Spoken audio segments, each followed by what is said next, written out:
Greetings, this is Greg. If I was to make a list of the best bombers of World War II, both the Boeing B-17 Flying Fortress and the Avro Lancaster would have to be near the top of that list. In this video, I'll talk about the payload of these two bombers as it pertained to the strategic bombing campaign. Fans of the two planes love to bring up the various advantages of each, and from the Lancaster side, I am constantly seeing references to a huge advantage in bomb load favoring the Lancaster. Up until this point, I've never mentioned the Lancaster on this channel, and only mentioned the B-17 in regards to its turbo supercharging systems. Yet, in the comments sections of various videos of mine, this keeps coming up. So it's time to take a look at two of the best bombers of World War II and compare them in terms of bomb loads. For this comparison, I'll use the B-17F and Avro Lancaster 1. Note that later versions of both airplanes are very similar to the examples I'll use here. For example, the Lancaster 10 is really just a Canadian-built Lancaster 1 with US-built Packard Merlin engines in place of the Rolls-Royce Merlins. Both of these planes have very similar empty weights and similar maximum takeoff weights, right around 65,000 pounds. Eventually, both went up to 72,000 pounds max takeoff weight, but for this video, I'm using the mid-war versions, which are a bit lighter.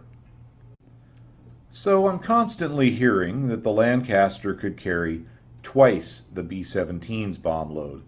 Often people say that the Lancaster could carry 14,000 pounds of bombs versus the B-17's 6,000. Is this true? If so, how could that be? The two planes have very similar empty and maximum takeoff weights. With aircraft, as with most things, there is no free lunch. If you have two bombers from the same era, and both empty and maximum weights are similar, then the payloads have to be similar, unless sacrifices are made in some other area. Let's start by looking at the empty weights and protection.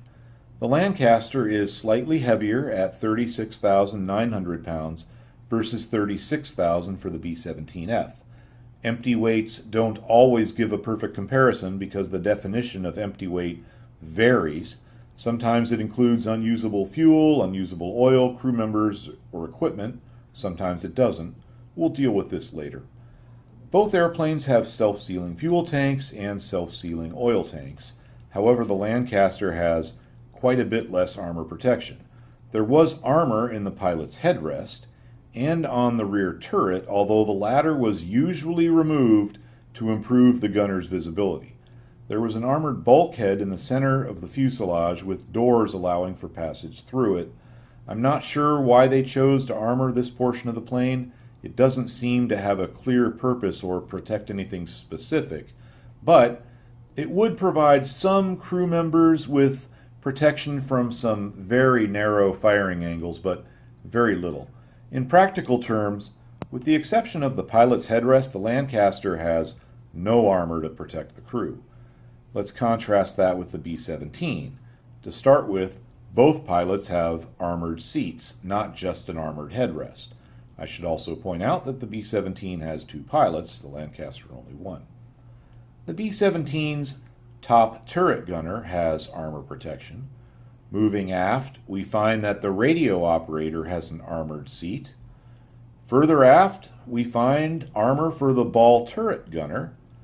The side gunners have armor, as does the tail gunner.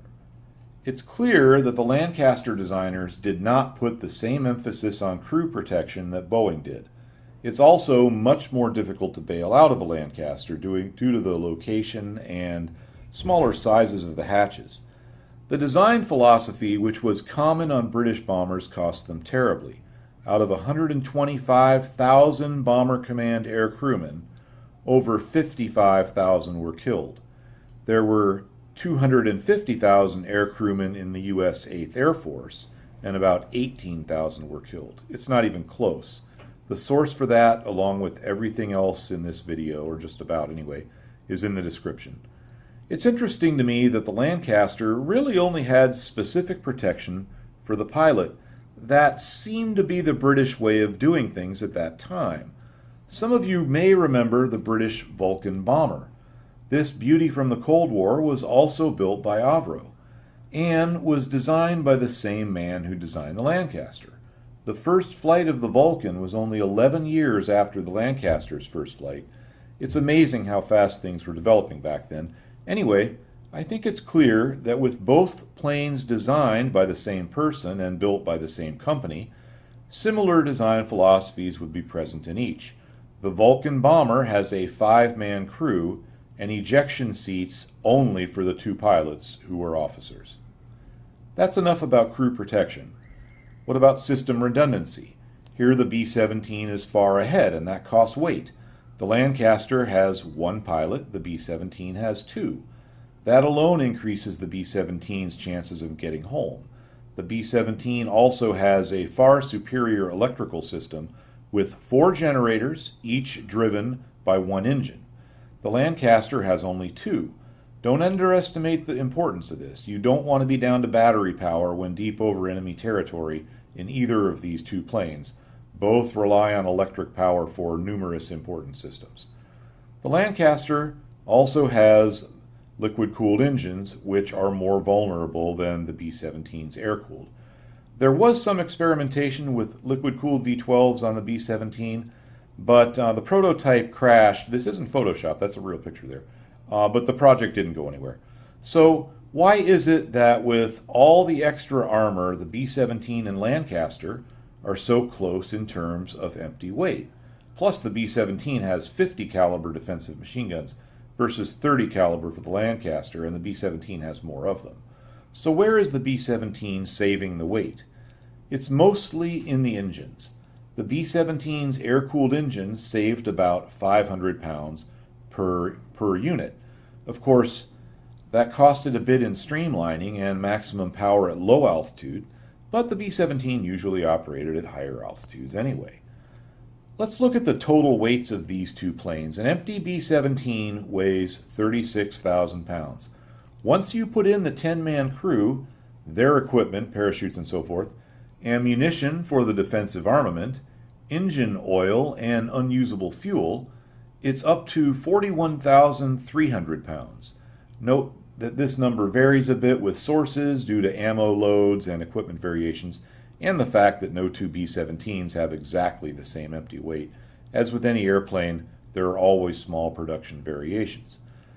It has a maximum takeoff weight of 64,500 pounds. Just a quick sidetrack, take a look at the note associated with that weight. The reason you must have fuel in the aux tank at that weight is to reduce stress on the wing spar. This is actually pretty common in bigger airplanes, including a lot of modern airliners. The aux tanks are outboard, thus the weight in them doesn't generate the bending force on the wing that it would if it was located inboard or in the fuselage. This doesn't create a limitation in terms of payload, but it does require the crew to fuel the tanks and then use that fuel in a certain order. Back to our numbers. The difference between our basic weight of 41,300 pounds and our maximum takeoff weight is the amount we have available for fuel and bombs. As you can see, our B-17F can lift 23,200 pounds. So what about the Lancaster? Yes, it can lift more, but not that much more. So why is it that so many people say the Lancaster can carry 14,000 pounds compared with the B-17's 6,000 pounds? There are 2 main reasons. First, the Lancaster can absolutely carry 14,000 pounds of bombs, and it can fit all those bombs inside its huge bomb bay. However, that won't leave a lot of weight available for fuel, so that bomb load will cut into its range.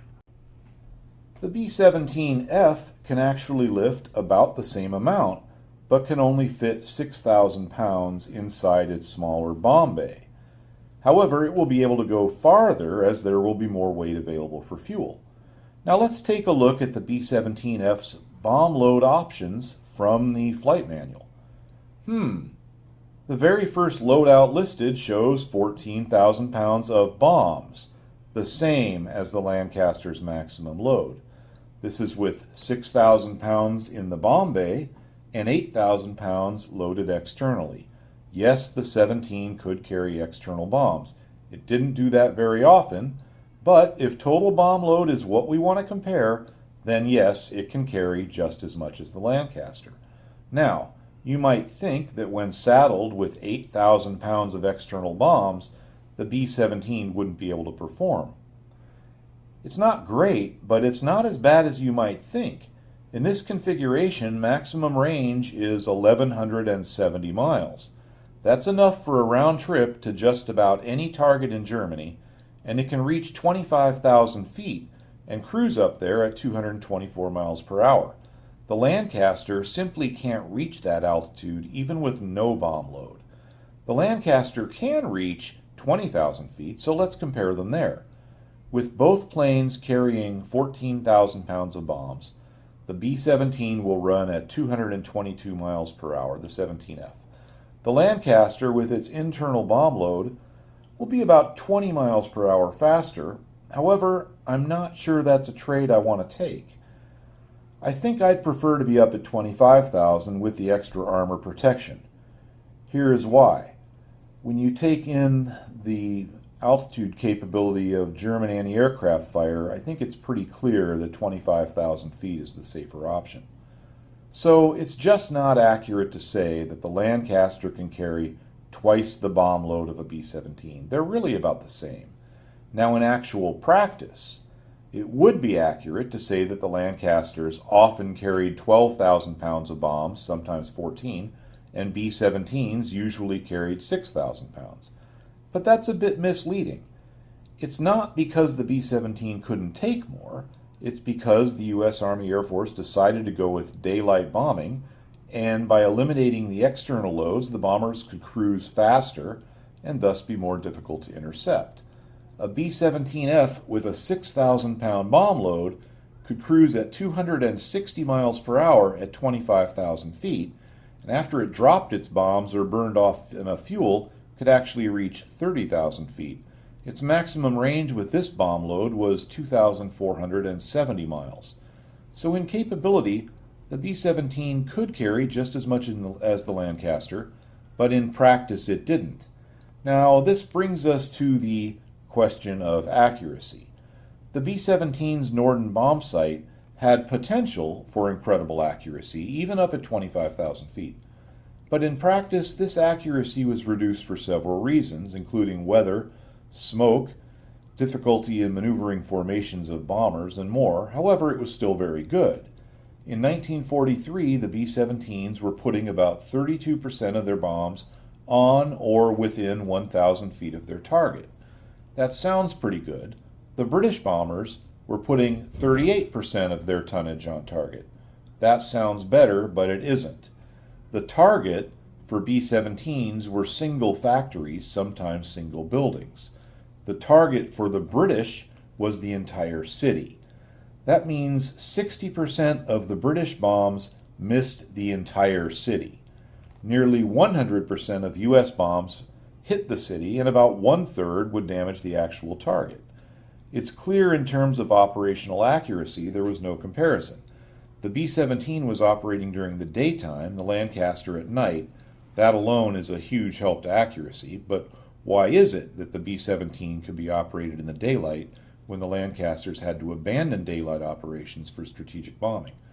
I would attribute that to three things: the B-17's extra altitude, its extra armor, and the advent of long-range escort fighters. Of course, fighters could escort either bomber, but the vast majority of daylight bombing was handled by the U.S. bombers flying at higher altitudes. Now this brings us back to payload. Would you rather have your 6,000 pounds of bombs from your B-17 with 2,000 pounds hitting the factory you need to take out and the rest hitting the surrounding portion of the city? Or would you rather drop 14,000 pounds from a Lancaster, of which 8,400 pounds will miss the city entirely, and very few, if any, of the bombs will hit the actual factory?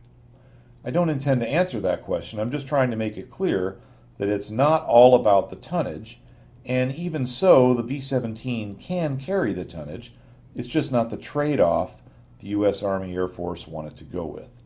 To summarize all of this, the B-17F can carry 14,000 pounds of bombs, just like the Lancaster. It can climb higher while doing it, with far more armor and system redundancy.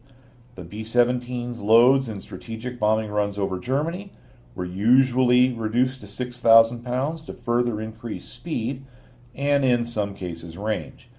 The Lancaster has the advantage of a larger internal bomb bay, resulting in a bit more speed, at least at lower and medium altitudes, when both planes are loaded to maximum.